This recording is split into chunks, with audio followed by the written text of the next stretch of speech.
Matt Walsh absolutely cooks this liberal feminist who thinks she can fix men. I can fix them. I know what men need.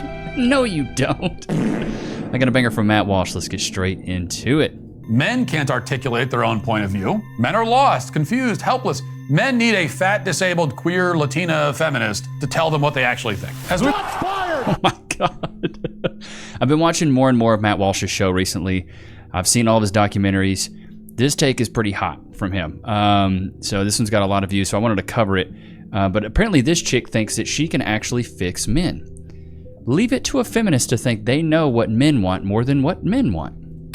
I think the Democrats have a really bad problem of every time we message to young men, we frame it in a way that is wrapped up in the same principles that we critique. Bro, you know what gets me is when I was in corporate sales, this whole, we frame it in a way that wraps, it's like all this, it's the corporate jargon with the hand motions that I just can't get behind. I already think she's an idiot. We critique the patriarchy. We critique the way that men have hierarchy and power structures. And then we message to them as if not only is that the reality, but that they have to continue to be like that. So the example I use in the article is the issue of abortion. When we message to young men on abortion, or men in general, we do it from the position of, well, real men protect women. And if you care about the women in your life, you should be pro-choice. And that might be true. That is true. But we don't come at it from the approach of this is the reality that young men face about that issue. Because it's entirely possible that a young woman in college gets pregnant unexpectedly, and that could upend her life. It's not unexpected if you're getting your back blown. If a dude is realigning your spine, it's not exactly unexpected. You don't just wake up like Mary Magdalene and you're pregnant. Stop lying. You're a liar! She doesn't have access to abortion care. But it's also entirely true that the young guy who gets her pregnant, now he's on the hook to not only take care of this child that could be him, that could be coming into the world, but also to take care now of the mother of his child. Oh, look. Actions have consequences. That's what happens when you perceive to have coitus with a woman. It's typically what happens. You get pregnant. I mean, I don't know if this is some foreign concept, but from my understanding, even at a very early age, I knew that coitus had to happen for a woman to get pregnant. You can't just get pregnant out of thin air. This whole notion of unexpected. I just got pregnant unexpectedly. I just woke up and I was 6 months pregnant. It doesn't happen like that. How about no? Like, you got to have some accountability on the men and the women. Guys, if you're willing to risk it and bust inside a chick that you don't want a kid with, here's a newsflash for you. Don't go bareback on a chick you don't want to get pregnant, stupid. You stupid. It's that simple. I don't know why. Like, this is not like, and a lot of guys are careless in college. It happens, but you got to be careful. And the thing is, we should educate kids at school and also at home. I think the majority of this stuff should be done at home. Chat, put a 1 in the chat if you agree. I think it's up to mom and dad to help educate their sons and daughters on what they're doing when it comes to being, promiscuous or being sexual. If you want to have sex before marriage, here are the risks. Here's what could happen. Back in my day, when kids went to high school, they had to carry them fake babies for a little bit. Y'all remember them carrying them fake babies? You carry a fake baby around and poop on you, cry on you. Them days are dead and gone. They don't make kids do that no more. Everything's on a freaking iPad. Everything's done on their dadgum iPhones. Kids are out of touch. That's what it is, I think. But if they educated kids more on the reality of having a child, made them carry around a fake baby, things like that, maybe kids would know a little bit better. Chat, what do you think about that? Do you think we should bring that stuff back? Because I don't think that's a thing in the curriculum anymore. I also think it's just so abundantly clear that the people that your neck touches your clavicles. People who say these things don't actually spend time talking to young men. You know this because we know each other. You don't spend time talking to young men. He looks like a young man in real life, but I spend a lot of time on college campuses, and I spend a lot. She's a runner. She's a track star. What do you mean by that? Young men. I love young men. I love frat guys. She's a runner. She's a track star.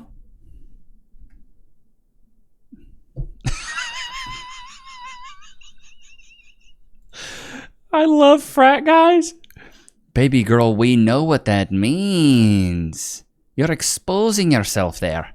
We know what that means. We really do. Chat, we know what that means. I also think it's just so abundantly clear that the people who say these things don't actually spend time talking to young men. You know this because we know each other in real life, but I spend a lot of time on college campuses. And I spend a lot of time with young men. I love young men. I love frat guys. The only people that can brag about body count are dudes and fat chicks. Shots fired! And in that, I've realized, like, even the ones that identify as conservative are almost always pro-choice. They're almost always pro-gay marriage. You'd be surprised at the number of them who supported Black Lives Matter. And so I feel like people just kind of lump them into this box when the truth is, again, a lot of them are with us on the issues. Here's the reason why, though. If a dude wants to buck you, he's going to agree with you. You stupid.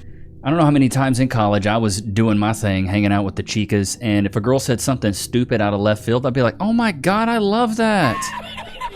You know, I actually really like to watch, Thundercats when I'm at home. Oh, I love Thundercats. I mean, Thundercats are pretty dope. But anything when it came to like a music artist, something like that, a stupid movie, that they're like, oh my God, I love The Notebook. I mean, I thought The Notebook was amazing. Ryan Gosling, incredible job.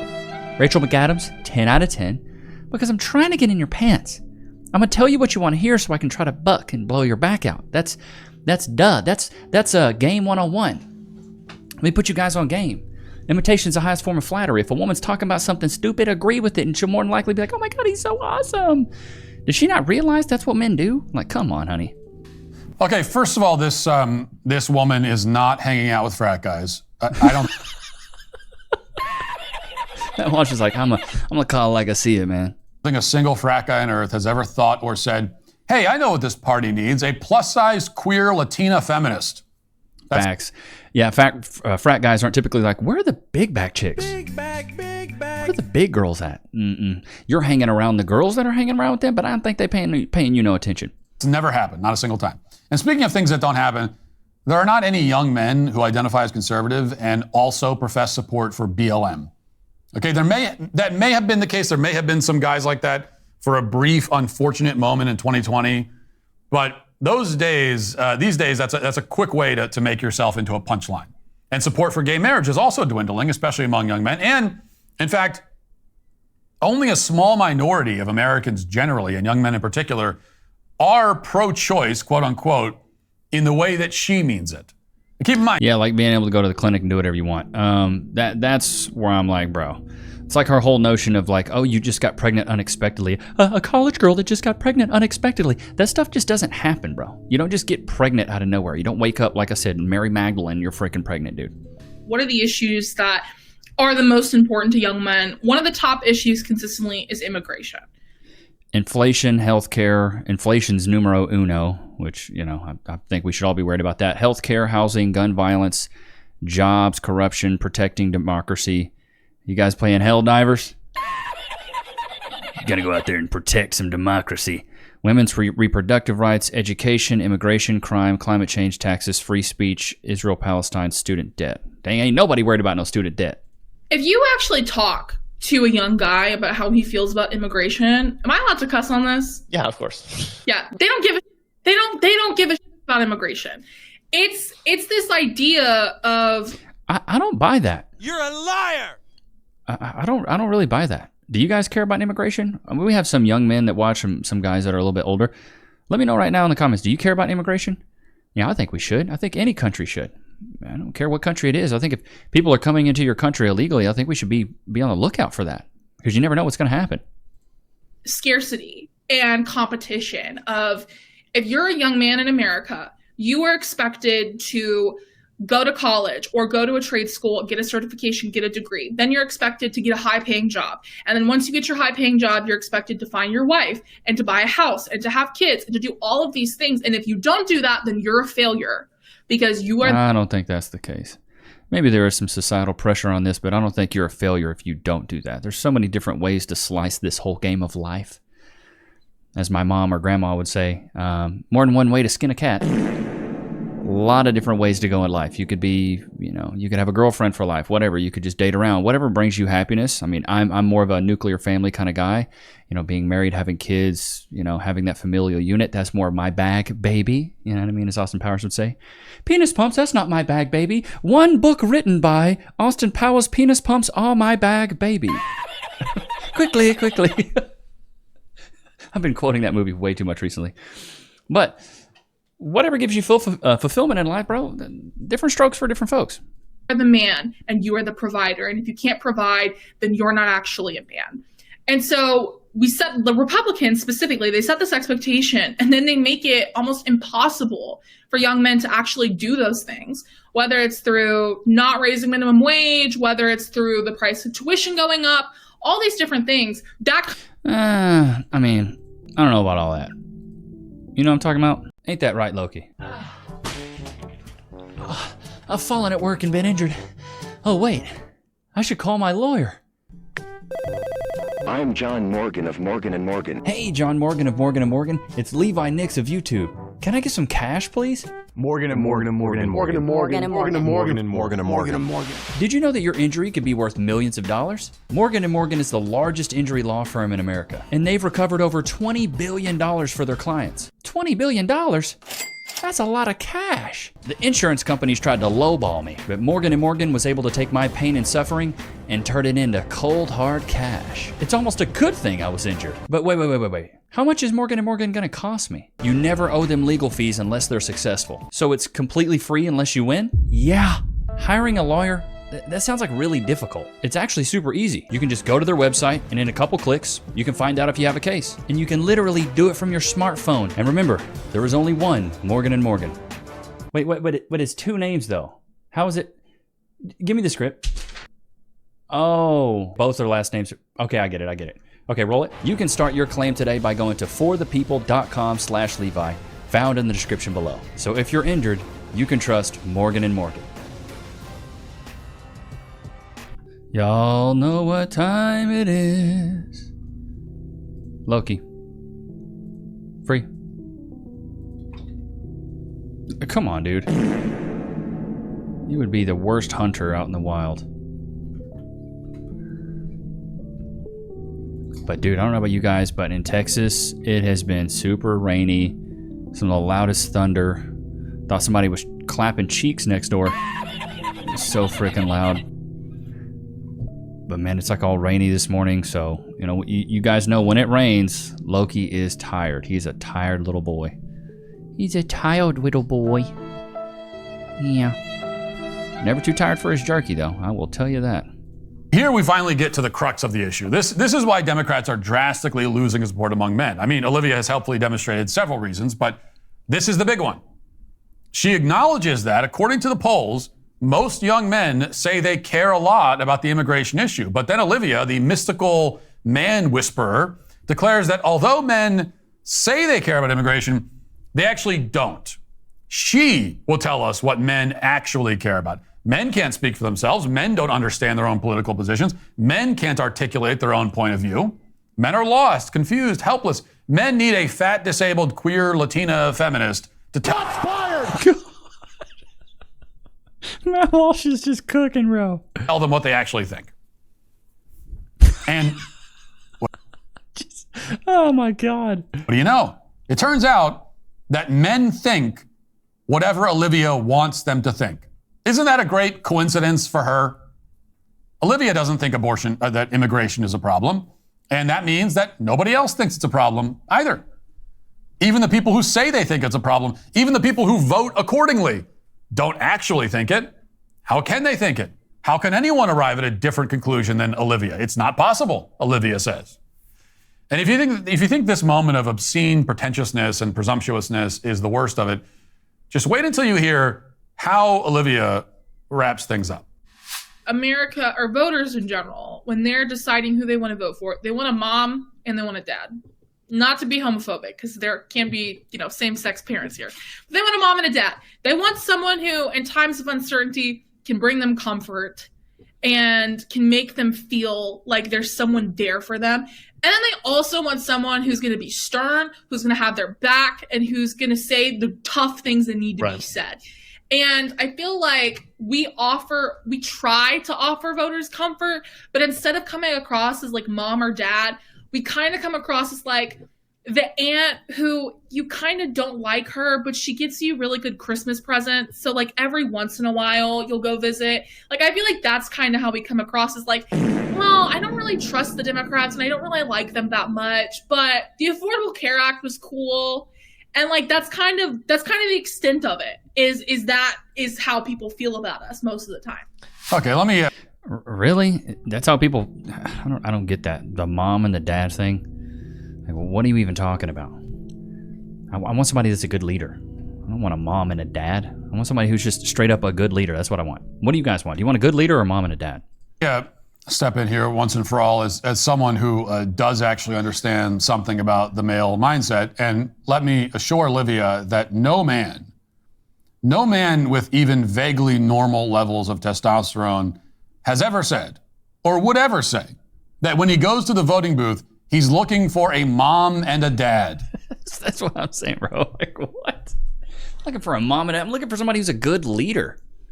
That is exactly what a man does not want out of a politician. We are specifically trying to avoid politicians who want to be our parents. And we certainly aren't turning to politicians for comfort or to know that someone is there for us. No. No. I don't know. Yeah, I completely agree with Matt Walsh on that. Bro, no. Looking for somebody for comfort? Like, what are you guys talking about? I want somebody that just puts us first. That's it. And you guys know, I don't do a lot of political stuff on this channel. It's not really my bag, baby. It's not really my thing. But as I'm getting a little bit older, I got a daughter on the way. My life's changing a little bit. I figured it's time for me to kind of start stepping into this content and learning some. So take this as a moment for you guys. If there's certain things you haven't been consuming that you feel like maybe you should, maybe it's politics, maybe it's relationships. Clearly you guys care a lot about relationships, which is why you watch, which is more of like my expertise. But I want to learn more about this stuff. I'm about to have a young daughter in the world, and she's going to be around a lot of different things. What's crazy to think is that my daughter, the most obsolete piece of technology she will ever see is an iPad, which is kind of scary when you think about it. Because when we were growing up, back in my day, we had Oregon Trail. Jerry just died of dysentery.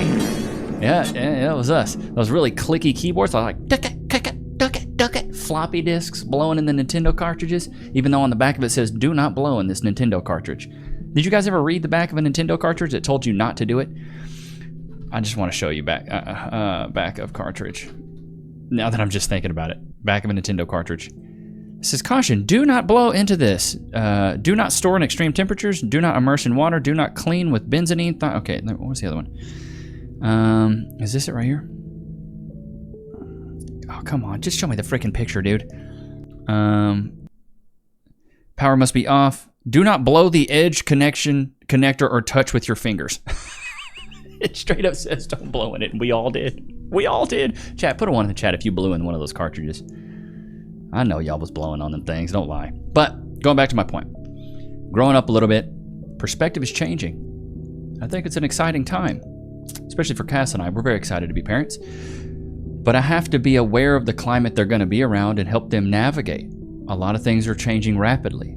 Technology is expanding exponentially, right? It's getting to the point now where AI is almost realistic, where I feel like if you showed an AI video to an old person, like a boomer or a Gen Xer, I could be wrong, they wouldn't be able to tell if it's real or not. They would have no idea. They would look at some of this new, especially with the Google VO3 and all this stuff, they would be able to look at that stuff and be able not to decipher whether it's real or not. Have you guys seen some of this stuff? Put a one in the chat if you've seen some of this Google VO3. Like, it's absolutely nutty what they're able to do right now with AI. It's wild. I couldn't believe it when I saw some. I was like, wow, to the untrained eye, people really would not know if this is real or not. It's got to the point now where I'm scrolling on Twitter or on TikTok. I have to look at this stuff and I have to give it a few takes and look at the comments sometimes and be like, I'm just making sure there's some validity to this, because some of it's looking really good, this whole prompt theory stuff. So we got to be careful, because you got to think, by the time my daughter's 10 and then by the time she's 20, this stuff is going to be so good, you're not going to be able to tell between, fiction and reality. There's going to be people that are doing what I'm doing right now, and they're going to be prompts. It's crazy to me that they'll be able to like analyze my voice or something like that and just put up a prompt like that. That is wild. That is wild to me because the creator economy is huge right now. There's so many creators, there's so many people that do commentary like this and reaction channels that it could be obsolete in 10 years because they can just put up a prompt. Look at Timbaland. Timbaland, the artist, very famous producer. He just came out with an AI. Singer. It's like a vocal artist. He's doing his own like record label with an AI singer. So he's not even gonna have to have a singer or an artist. Think about that. He's got this one woman on there now, and then they can program a guy, and then they can program tons of women and tons of men that have different timbres of their voices and intonations and sound differently and have accents. Like the possibilities are endless. It's absolutely wild to me. But I think there's some importance to the human element of commentary when it comes to political commentary, news commentary, relationship commentary, and kind of like what we're doing right here. There's a certain human element that I think people are always going to gravitate towards. And I think independent media like this, YouTubers, creators, are going to start in the next 5 to 10 years being more important than the news sources. We've already been seeing it. CNN's viewership is plummeting. People aren't watching it anymore. They're watching independent media. They're watching Joe Rogan. They're watching Matt Walsh. They're watching Charlie Kirk. They're watching, what's his name, Steven Crowder, and other people, Russell Brand. They're watching all these other creators that are creating their own media independently and saying, I agree with these guys. And these guys don't work for, the corporate hands at play. They're not puppets to the corporate hands. And so I think that's what people like. But yeah, man, crazy episode today. But shout out to Matt Walsh. Love to meet the guy one day. Don't agree with everything he says, but I think he's got some pretty good takes, and some of his movies have been absolutely hilarious. But I hope you guys enjoyed today's episode. Look, did you have a good time? Hope you guys enjoyed today's episode. Don't forget to like, comment, subscribe. It was good to have you guys out, man. I'll see you guys tomorrow. Peace.